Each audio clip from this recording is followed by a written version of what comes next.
Assalamualaikum warahmatullahi wabarakatuh. Pemirsa, selamat bertemu kembali dengan channel kami yang akan mengulas kisah-kisah inspiratif dan penuh hikmah.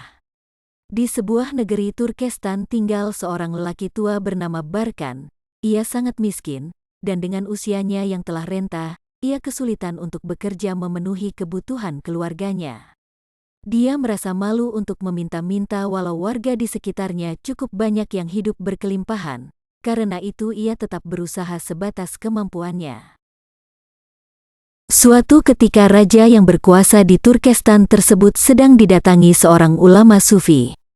Setelah menyampaikan beberapa nasihat, tiba-tiba sang raja menanyakan tentang Nabi Khidir yang misterius.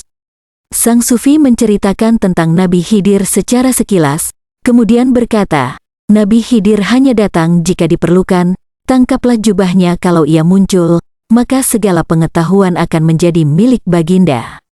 Baginda Raja bertanya, apakah hal ini bisa terjadi kepada siapapun? Ya, setiap orang bisa bertemu dengan Nabi Khidir, kalau Allah menghendaki, jawab sang sufi. Setelah sang sufi pergi, keinginan sang raja untuk bertemu Nabi Khidir sangat kuat. Ia ingin melengkapi kekuasaannya dengan pengetahuan, dan itu akan bisa diwujudkan dengan mudah kalau ia bertemu Nabi Khidir dan menangkap jubahnya.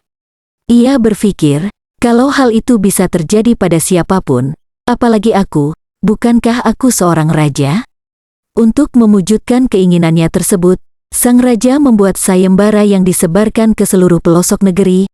Barang siapa yang bisa menghadirkan Nabi Khidir yang misterius di hadapanku, maka ia akan kujadikan orang yang kaya. Ternyata tidak banyak yang merespon sayembara tersebut karena hal itu suatu hal yang tidak mudah, walau mungkin saja terjadi. Ketika Barkan mendengarnya, muncul suatu rencana di benaknya. Ia berkata kepada istrinya, "Wahai istriku, aku punya rencana dan kita akan segera kaya. Tetapi tak lama setelah itu aku akan mati, dan itu tidak mengapa, karena engkau telah mempunyai simpanan untuk bisa membiayai kehidupanmu seterusnya." Barkan menceritakan rencananya. Istrinya hanya bisa setuju dan mendoakan saja. Bagi orang-orang seperti mereka, memang tidak banyak pilihan untuk bertahan hidup. Setelah itu ia pergi menghadap kepada sang raja. Setelah memberi penghormatan seperlunya, Barkan berkata kepada sang raja, hamba dapat menghadirkan Khidir, tetapi ada syaratnya. Apa syarat yang kamu minta itu? Tanya sang raja. Baginda harus memberi hamba 1000 keping uang emas. Sang raja setuju dengan persyaratan tersebut dan memerintahkan salah satu abdinya untuk memberikan 1000 keping uang emas kepada Barkan. Lalu ia berkata, berapa lama waktu yang engkau perlukan untuk menemukan Khidir? Hamba akan mencarinya dalam waktu 40 hari. Kata Barkan lagi. Baiklah, kata sang raja. Kalau engkau berhasil menemukan Khidir dan membawanya kemari, engkau akan mendapat tambahan 10.000 keping uang emas. Tetapi jika engkau gagal, engkau akan mati dipancung di sini, sebagai peringatan bagi orang-orang yang mencoba mempermainkan rajanya. Barkan sudah tidak peduli lagi dengan ancaman tersebut, yang sebenarnya ia sudah menduga sebelumnya. Ia segera pulang dan menyerahkan 1000 keping uang emas tersebut kepada istrinya. Ia sudah hampir yakin bahwa ajalnya akan tiba di tangan sang raja 40 hari kemudian. Karena itu sisa waktunya digunakannya untuk merenung, beribadah dan bertobat, mempersiapkan diri dengan amal-amal kebaikan sebagai bekal memasuki alam barzah. Ia telah banyak mendengar tentang Nabi Khidir yang memang tidak bisa dipaksakan kehadirannya, jadi untuk apa sibuk menghabiskan waktu mencarinya? Lebih baik ia terus beribadah dan bertobat, termasuk karena telah menipu sang raja. Pada hari yang ditentukan Barkan menghadap sang raja. Hatinya telah sangat mantap. 40 hari hanya berkhidmat untuk beribadah kepada Allah. Membuatnya tidak ada ketakutan kepada siapapun dan kepada apapun, kecuali kepada Allah saja. Maka kepada sang raja, ia berkata tegas, "Wahai raja, kerakusanmu telah menyebabkan engkau berpikir bahwa uang akan bisa mendatangkan Khidir. Tetapi Khidir tidak akan datang karena panggilan yang berdasarkan kerakusanmu itu." Tentu saja sang raja amat marah dengan perkataannya tersebut. Bukannya datang untuk memenuhi janjinya, tetapi malah menasehatinya. Ia berkata, "Celaka kau ini, Kau telah menyia-nyiakan nyawamu. Siapa pula kau ini beraninya mencampuri urusan seorang raja? Sekali lagi Barkan berkata, menurut cerita, semua orang mungkin saja bertemu dengan Khidir. Tetapi pertemuan itu hanya ada manfaatnya jika ia mempunyai niat yang tulus dan benar. Seringkali sebenarnya Khidir telah datang di antara kita, tapi kita tidak bisa memanfaatkan kunjungannya tersebut, dan itulah yang kita tidak bisa menguasainya. Sang raja makin marah dengan nasihatnya tersebut. Ia memerintahkan para pengawal menangkapnya dan menghardik, "Cukup ucapanmu itu. Bualanmu itu tidak akan memperpanjang hidupmu. Engkau hanya tinggal menunggu bagaimana caranya engkau mati saat ini."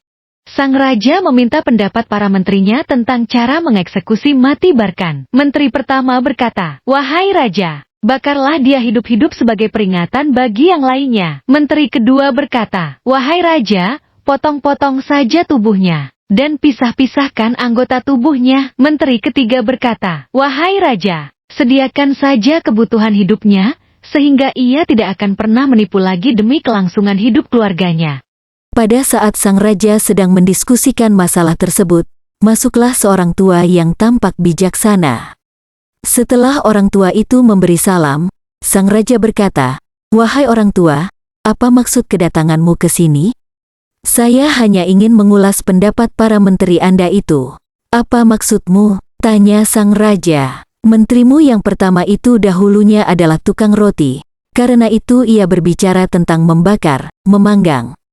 Menterimu yang kedua dahulunya adalah tukang daging. Karena itu ia berbicara tentang memotong. Dan menterimu yang ketiga inilah yang benar-benar mengerti masalah kenegaraan. Karena itu ia melihat kepada sumber masalahnya." Selagi raja dan para hadirin terkejut dengan hakikat para menteri tersebut, orang tua itu berkata lagi, "Hendaklah kalian mencatat dua hal. Pertama, Khidir akan datang untuk melayani setiap orang sesuai dengan kemampuan orang itu memanfaatkan kedatangannya. Dan kedua, Barkan ini, ia kuberi tambahan nama Baba karena pengorbanan yang dilakukannya atas dasar terdesak dan putus asa dari manusia. Keadaannya yang makin terdesak, yakni akan dihukum mati, sehingga aku muncul di hadapan kalian semua." Sekali lagi raja dan para hadirin terkejut dengan perkataan orang tua tersebut, yang tak lain adalah Nabi Khidir itu sendiri. Dan sebelum sempat mereka berbuat apa-apa termasuk keinginan sang raja untuk menangkap jubahnya, Khidir telah lenyap dari pandangan. Sang raja sangat menyesal. Sebaliknya Barkan merasa sangat gembira karena mendapat nama baru, Baba, langsung dari Khidir sendiri, tanpa ia mengharapkannya. Semacam sebuah pengesahan dari apa yang telah dilakukannya sebelumnya. Demikian kisah inspiratif hari ini. Jangan lupa like and subscribe agar channel kami bisa terus berkembang. Wassalamualaikum warahmatullahi wabarakatuh.